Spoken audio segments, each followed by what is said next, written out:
handsome. Hi, handsome.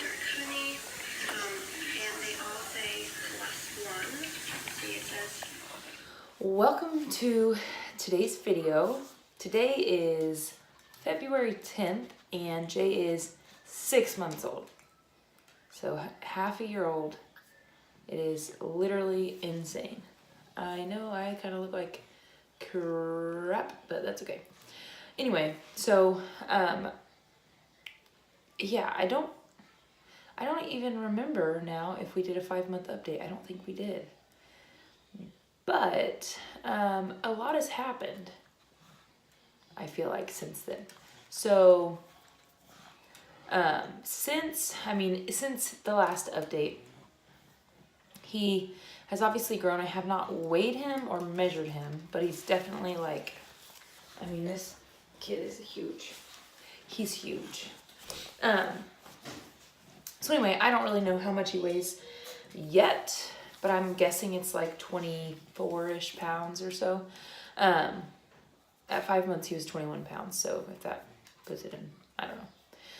Anyway, so when he turned, the day that he turned 5 months, if I didn't already say this in another video, the day he turned 5 months, he got his first tooth in the morning. I looked and his tooth had just poked through. Then he got his second tooth.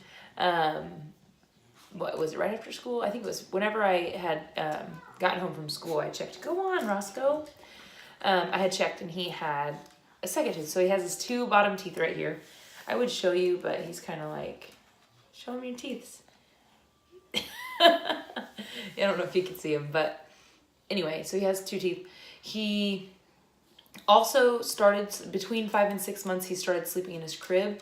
And at first he was a little sick. Roscoe. He was a little sick for a little while. And so it was kind of hard transitioning. Like, he would wake up a lot. And I don't know if it was because he was in his crib now or if it was just the sickness. I'm not quite sure. But now he sleeps in his crib at night, which is just in the other room. He started rolling over in his sleep. Now, that he had started rolling over, like when he turned 4 months, he began rolling over both ways. And he's pretty much too big for his mini crib anyway. But once he started rolling over, I just felt like it was like not safe for him to be in there anymore because it was a little softer than a regular mattress. Not like soft, but it was a little bit softer. And so I kept him in it for a little while longer because I really wanted him to stay in our room. But then I just thought, like, safety-wise, I wanted him to be in his crib so he had room to flip over. So now when he sleeps, I lay him down on his back every night. He still has, it's right here. You're propped up on the crib right now if you can't tell. So this is what he's still using. He actually is, I think the weight limit on this is 18 pounds, but it's still okay for him. I put him in a Halo sleep sack when I was cleaning that, and the Halo sleep sack is too small. Like, his legs are way too long. So I'm going to order him something new to sleep in, like a wearable blanket of some sort. But he still wears that when he's sleeping. I do think that sometimes our house is old and the windows, seep a lot of cold air. So I think sometimes he gets a little cold and he wakes up at night. But other than that, he's sleeping in his crib and he's all good. So I don't know, like, I haven't done a whole lot of research on baby-led weaning, but he is kind of like, if you just saw Roscoe was eating off of his hands, he's a mess and he doesn't have any clothes on right now because I was letting him eat. So he does eat like the little wafer things that you can buy for babies. They're like baby mums. I get the off-brand, like the Walmart brand, but he likes those. I break them in half and give them to him and he can feed himself. We do give him purees sometimes. I like when he's at daycare, he gets purees there. But I do like to like give him things so that he can try them. So he's tried all kinds of food, like pickles, and I know he just tasted a lot of things. French fries, but he was just eating toast. So I take a piece of bread and I toast it, just not so it's hard, but just so it's like a little crispy. And then, hey, cutie. You gonna go mess? Yeah. So I take it and then I use a pizza cutter and I put it, I cut it into little tiny strips so they can hold it. There will be a video in here somewhere of it. But he really, really likes that because then it's just kind of teaching him how to eat. So we're kind of doing like some baby-led weaning stuff, but I don't really know the rules to it. I'm just letting him eat like real foods. Is it still recording? Okay, yeah.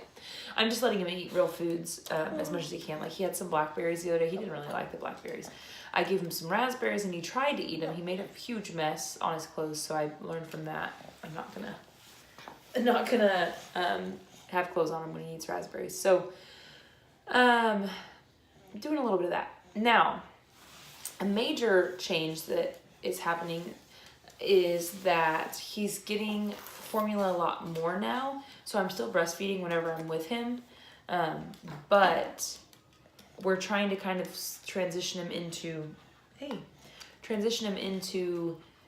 having formula. So he kind of has like 1 formula bottle a day, sometimes 2, just because I start softball season in 15 days now. And once I start softball season, I'll be able to pump at school still. But in order for me to keep up my supply, I'll need to pump right after school before practice, which will then make me late to practice. And then I would need to pump like at the end of practice, or I need to like book it home and feed the baby real quick. So just getting into that, I think that it's going to really be a stressor on me. He's doing just fine, if you can't tell, like, you know, and this is right about when I started putting Mara on, you know, half formula, half breast milk. So my plan is that comfortable? My plan is to just kind of slowly let my milk supply slow down, and probably pretty soon he'll go to formula while he's at daycare, and like a morning feeding with me and a bedtime feeding with me. I'll probably still feed him like right when I get home from school for a few more weeks. But by the time he's like 7 or 8 months old, he'll probably be all the way off of breast milk and just formula and regular food. So, not too bad. I'm a little sad about it. I mean, I have no issue with formula. There's nothing wrong with formula whatsoever. But it's just like that. I feel like there's a little like bonding that happens when you're breastfeeding, and it's so easy in the middle of the night to just be like, pop your boob out and feed the babies. What are you doing? So the convenience too, like, I don't know. I'm sad about it. I don't think he minds. I think if he's getting food, he's happy. But he's been, since he got teeth, he's been biting me. And if you've ever been bit by a baby that has teeth, it doesn't feel good. If you've ever been bit by a baby that doesn't have teeth in that spot, it doesn't feel good that way either. So, and he's been getting very distracted, and obviously he's like getting bigger and paying attention to his surroundings more. But when he's eating, he's like, and like just kind of like snacks for a second and then looks around forever. And I think for me Mara started doing that too, and I think that was just kind of a sign that she's like, you know, over it. I mean, he holds his own bottle, he does that kind of thing. He's not great at it yet. Like he holds it like this, you know, he doesn't get it all the way up how he should. But I just think that those are kind of signs that, you know, it's fine. And not just like practice wise, when softball comes around, I'm going to be more stressed to be able to pump. We're going to have 1 to 2 games a week, and I'm going to be at the ball field until 9 o'clock some nights or later, or I'm going to be traveling out of town. I'm going to be on a bus, and honestly, it's going to be stressful to try to make sure I'm pumping when I need to, and it's going to start dwindling anyway. So I just thought, you know, we'll start the process now. This is what we did with Mara, and it was just like the perfect. I mean, it was perfect because, not that it's an issue, but I know with Mara at least, I stopped breastfeeding her early enough that she never remembered that she ever got anything from my boobs, like that she ever ate milk or drank milk out of my boobs.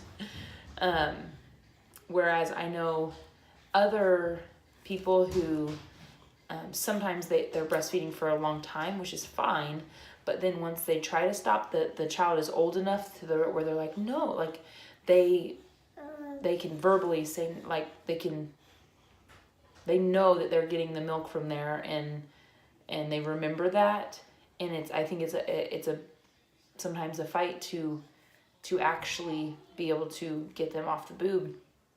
Whereas like Mara, literally I don't think she can remember at all that she ever drank out of my boobs. She never acted like there was any significance with my boobs, because she was pretty much done by like 7.5 months breastfeeding.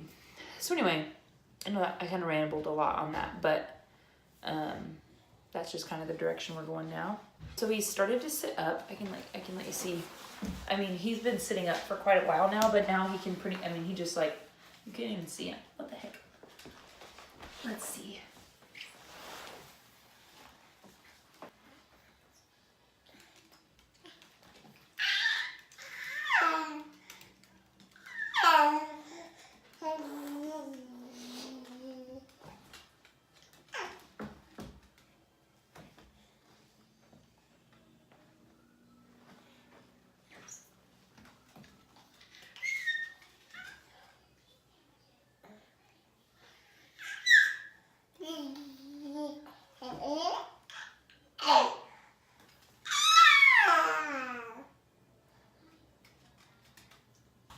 So another thing, I'll scoot back so you can see.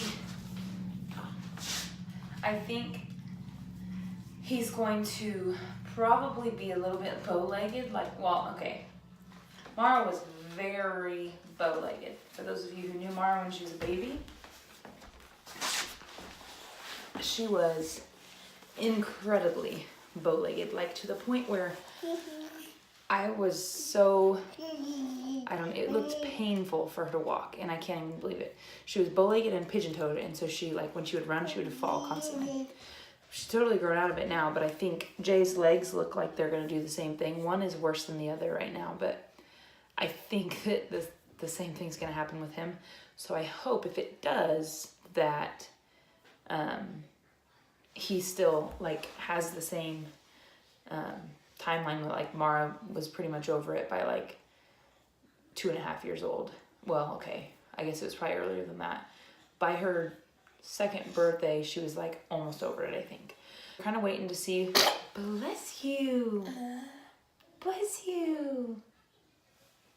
We're kind of waiting to see when he decides to start crawling. So he really props himself up pretty well with his arms, and then he pushes himself backwards, and he can turn himself all around. Like when he's sitting, he can turn himself all around, and when he's and when he's laying down, he can turn himself all around. But yeah, we're just waiting to see when he goes forward, because he can move himself all over going backward and kind of sideways. But we'll see. We're thinking that'll probably happen pretty soon. He does have his top 2 teeth, I think, are bothering him a lot. They were like really, really white on his gums yesterday, and today they don't look as white. But I think they're definitely moving down. He just looks like he has these big lumps on his front of his gums. So I think the top teeth will come in pretty soon. Pretty much similar to Mara when it comes to that. He doesn't say anything yet, but he makes noises that kind of sound like hi. Like hi. That was cute. So now I think that's all the updates for you, huh, Bubba? Yeah, hi. I think that's all the updates for him. So now I'm going to talk a little bit about me, since it's 6 months postpartum now, and kind of like where I am. I don't know when the last time I did a postpartum update was, but here it is. So the first thing is everything is normal. Like when it comes to like, I feel normal. I feel like You know, I don't feel like I just had a baby or anything like that. But I definitely, my body has changed a lot since before I had him. I like postpartum from Mara body and postpartum from that's Jay, it's just different. My boobs are less, I don't know, like my skin on my boobs feels thinner. And my stomach, so, you know, I think I've always had like these, you could, even not being, you know, like skinny, I've always had definition on the sides of my stomach here. Basically, my stomach is now, I think I had a lot of separation between my abs because the middle portion of my stomach is kind of like bulges, it doesn't like bulge out like crazy, but it's just that not as tight as it ever was, even after having Mara. And so I think I need to work really, really hard at getting that separation smaller, for sure. I think it'll kind of bring my stomach in, because I do feel like it's still separated. So that's one thing. But the good news is that when I had Jay, I believe that I was 213. I gained 33 pounds with him.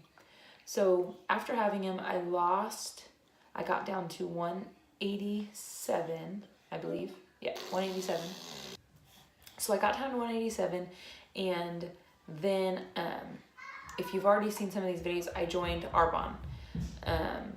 So I'm not going to get super into it, but I did the 30 Days to Healthy Living in January. Started at, my weight was 187 and ended at 172. So I lost 15 pounds on the Arbonne 30 Days to Healthy Living.